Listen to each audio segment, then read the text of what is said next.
جب بات آئے گی توحید کی تو ہمارے سامنے کون کون سی فرقے ہیں؟ سب سے پہلے ہے اہل السنت والجماعہ،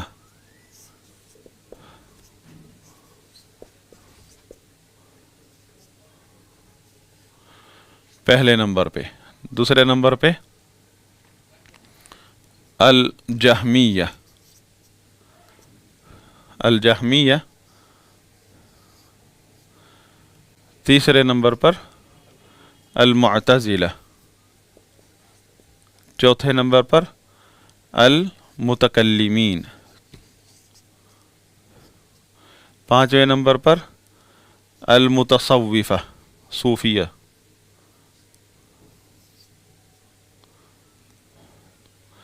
چھٹے نمبر پر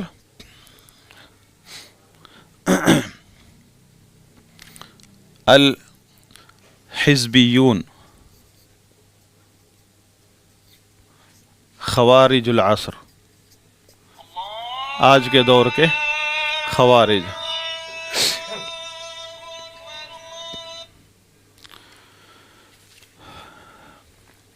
اہل سنت کے نزدیک توحید کیا ہے؟ افراد اللہ تعالی بما ہوا من خصائصہ، یہ مختصر تعریف ہے۔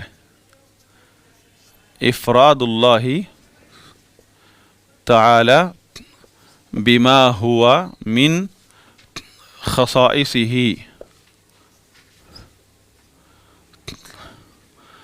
من الالوہیۃ والربوبیہ والاسماء والصفات۔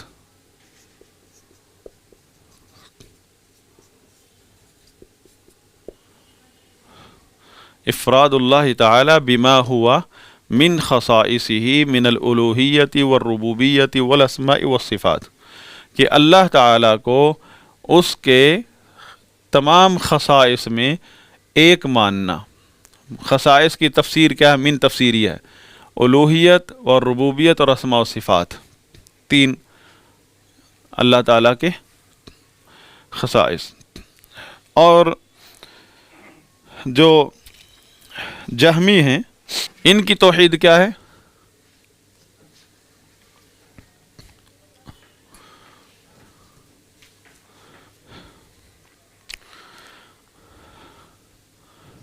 اثبات ذات، اثبات ذات مجردۃ عن الاسماء والصفات۔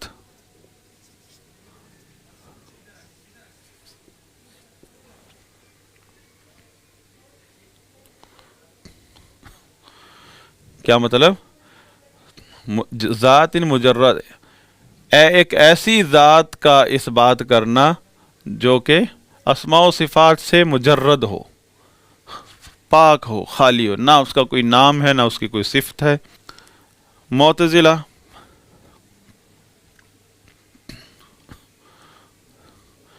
ان کی توحید ہے اثبات الاسماء،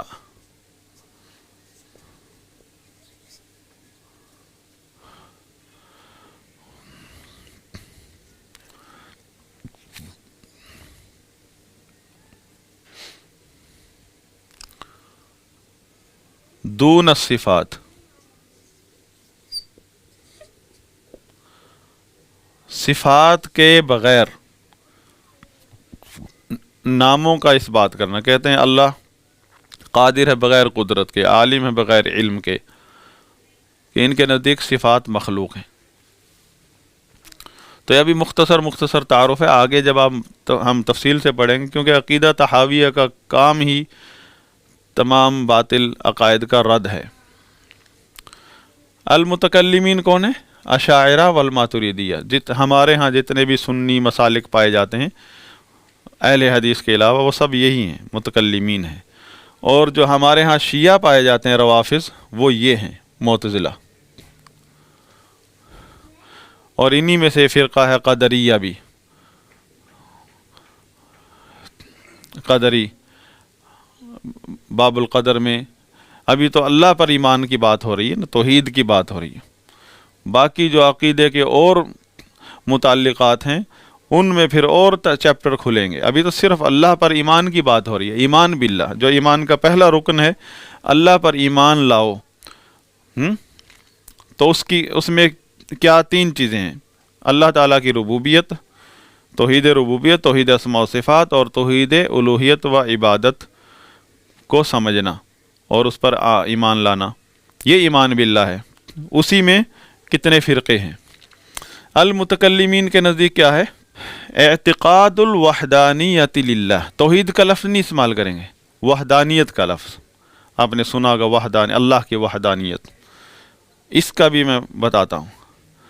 المتکلمین کیا ہے؟ ان کی توحید ہے اعتقاد الوحدانیہ للہ تعالی. اعتقاد الوحدانیت للہ تعالی ذاتا و صفتا و فعلا. ذاتا و صفتا و فعلا. مطلب کیا؟ اللہ تعالی کی ذات اور صفات اور افعال کے اعتبار سے وحدانیت کا عقیدہ رکھنا. ذات اور صفات اور افعال میں اللہ تعالیٰ کی وحدانیت کا عقیدہ، وہ ہم نے ابھی ذکر کیا تھا موازنہ کرتے ہوئے. المتصوفہ، متصوفہ سے مراد یہاں الحلولیہ، حلولیہ والاتحادیہ، 2 قسم کے ہیں. حلول اور اتحاد، اس کی ہم وضاحت کریں گے. صوفی 2 قسم کے، حلولی اور اتحادی. حلولی کے نزدیک کیا ہے؟ اللہ فی کل مکان.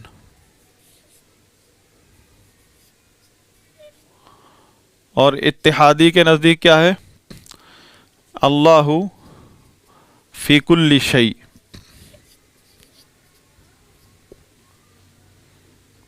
اللہ ہر جگہ پر ہے. یعنی خالق اور مخلوق میں اس حد تک فرق کرتے ہیں بس، لیکن اللہ ہر جہاں بھی، جو بھی جگہ، مکان، جگہ، جو بھی جگہ میں آئے گی وہاں اللہ ہے. اللہ فی کل شیء، یہ اتحادی ہیں کہ ہر چیز میں اللہ ہے. ہر چیز کے اندر، جس طرح گلاب کی پتیوں میں پانی، عرق گلاب کہاں ہے؟ پتی کی ہر رگ میں. اس طرح نعوذ باللہ ان کا عقیدہ ہے. اس کی بات آئے گی. اور حزبی جو ہیں خوارج العصر، ان کے نزدیک توحید حاکمیت، ان کے نزدیک جو ہے مطلب توحید عقیدے میں یہ اہل حدیث، اہل سنت کے عقیدے پر بھی ہو سکتے ہیں اللہ پر ایمان میں، اور متکلمین کے عقیدے پر بھی ہو سکتے ہیں. چاہے متکلمین کے عقیدے کے ہوں خارجی، یا اہل سنت اہل حدیث کے عقیدے کے ہوں، لیکن انہوں نے سب سے پہلے سر فہرست ان کے ہاں توحید حاکمیت ہے، توحید الحاکمیہ. اور اس کا مطلب ہے کرسی، انقلاب. تو یہ حزبی جو ہیں اس دور کے خوارج دونوں طبقوں سے آئے ہیں. اہل حدیث کے عقیدہ رکھنے والے بھی یہاں اس نقطے پر آ کر جمع ہوئے ہیں، اور اہل بدعت کا عقیدہ رکھنے والے متکلمین والے بھی اس نقطے پر. تو یہ ہے توحید کا ذکر. توحید کے بیان میں یہ چند فرقے ہیں. اہل سنت کے علاوہ اہل سنت کا جو عقیدہ ہے توحید میں، وہ مکمل اسلام کی دعوت ہے. باقی یہ اہل بدعت ہیں، اور جن میں بہت ساری کوتاہیاں ہیں جن کے عقائد میں، اور بہت ساری خرابیاں ہیں. اور اسی کی وجہ سے مسلمانوں کی ایمانی تربیت میں ڈیفیکٹ آیا ہے. اور ایمانی تربیت میں اگر ڈیفیکٹ ہوگا تو مسلمانوں کے عروج و زوال پر اسی طرح یہ اثر انداز ہوتا ہے۔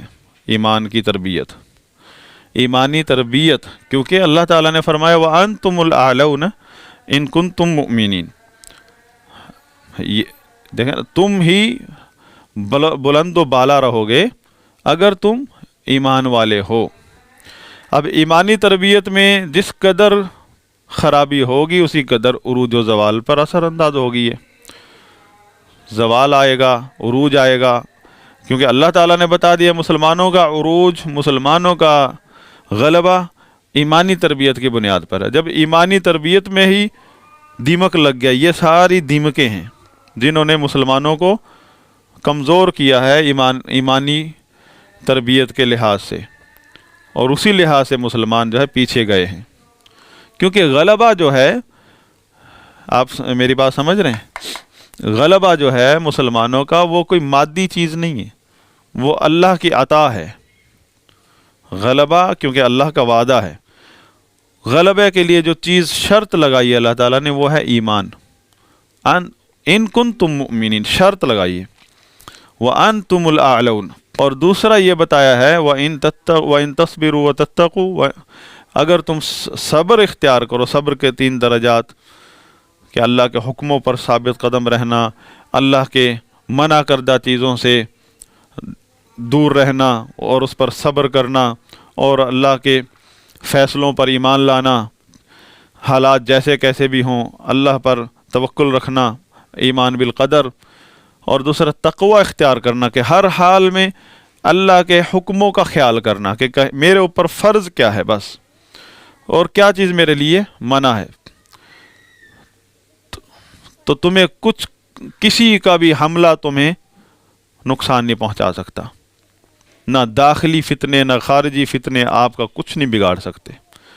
غلبہ مشروط رکھا ہے ایمان کے ساتھ، تو اللہ کی عطا ہے، لیکن وہ ایمانی تربیت پر شیطان نے حملہ کیا ہے۔ یہ سارے فرقے بڑے اخلاص کے ساتھ امت مسلمہ کے ایمان کو کمزور کر رہے ہیں، بڑے اخلاص کے ساتھ، یعنی کہ امت مسلمہ کے دشمن بن کر نہیں، دشمن نہیں ہیں یہ لوگ، یعنی ظاہری طور پر نیت ان کی دشمنی کی نہیں ہے، لیکن اس شیطان جو ہے جب کسی کو بدعت پر لگا دیتا ہے تو اس سے بڑا حملہ، کامیاب حملہ کوئی نہیں ہے شیطان کا، کیونکہ بدعت کی وجہ سے آدمی کو توبہ نصیب نہیں ہوتی، وہ بدعت کو دین اور حق سمجھ رہا ہوتا ہے۔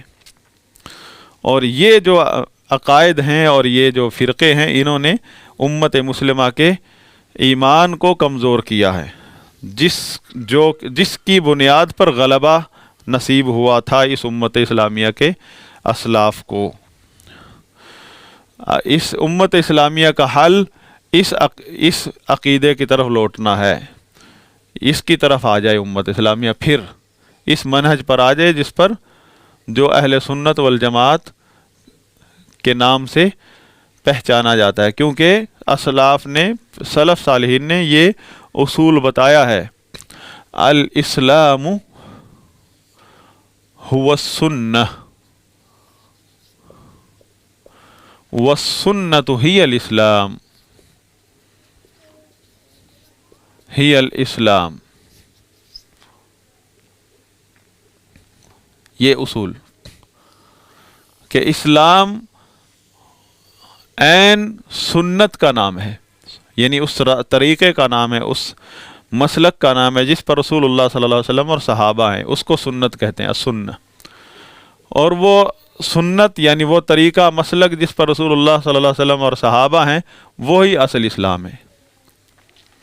اسلام کا مسلک اسلام ہے اور اس کو سنت کہتے ہیں، اسی لیے اہل حق کو اہل سنت والجماعت اسی لیے کہا جاتا ہے کہ یہ ان کا اپنا کوئی من گھڑت کوئی مسلک نہیں ہے، یہ اس مسلک پر ہیں جس پر رسول اللہ صلی اللہ علیہ وسلم اور صحابہ ہیں، یہ السنہ۔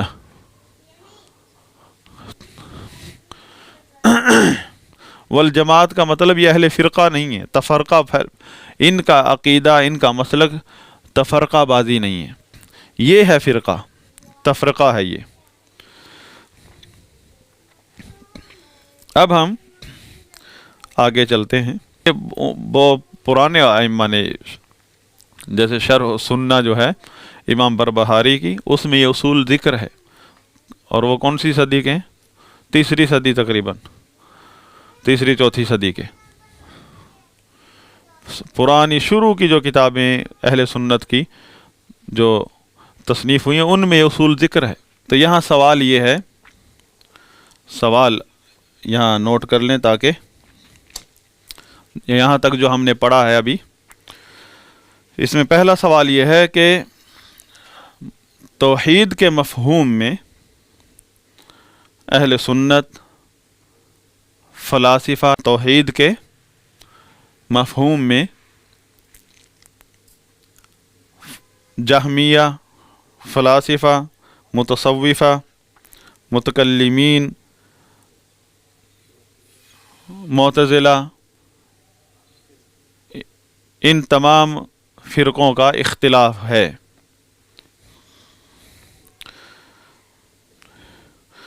لہذا ہر فرقے کے نزدیک توحید کیا ہے وہ بیان کیجیے، اور اس کے ساتھ یہ بھی بتائیے کہ وہ توحید کون سی ہے جسے انبیاء کرام لے کر آئے ہیں. امام الطحاوی، امام ابن ابی العز الحنفی رحمہ اللہ نے یہیں سے آغاز کیا ہے عقیدہ طحاویہ کی شرح کا، عقیدہ طحاویہ کی شرح کا، کہ وہ توحید کون سی ہے جو انبیاء کرام لے کر آئے.